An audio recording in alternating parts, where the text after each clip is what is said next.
ماتش الاهلي ووادي دجله. ماتش الاهلي ووادي دجله كان صعب ومباراه كبيره لمستر تروب امبارح.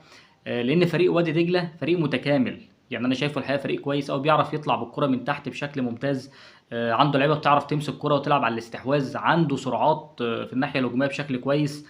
فريق كمان بيعرف يلعب على التحولات وبيضغط في كل حته، في كل مربع في الملعب بيضغط فيه. فالحقيقه كمان النادي الاهلي امبارح نزل بيستكشف فريق وادي دجله. وان مرحله جس النبض دي طولت قوي مع الاهلي، اللي قعدت حوالي 22 دقيقه. وادي دجله نازل فارض سيطرته حرفيا وضاغط عليك، عامل الضغط العالي من اول دقيقه. هو مبين اسلوب لعبه من اول دقيقه، ضاغط عامل الهاي بريسنج من قدام من ناحيه الشناوي. وبيضغط بالثلاث واربع لعيبه.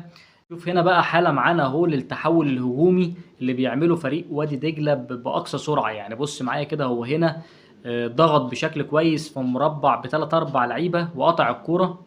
شوف بقى هنا اللعيبه دول واخدين وضع السبرنت اهو. شوف منطقه الجزاء طبعا ما فيهاش حد دلوقتي.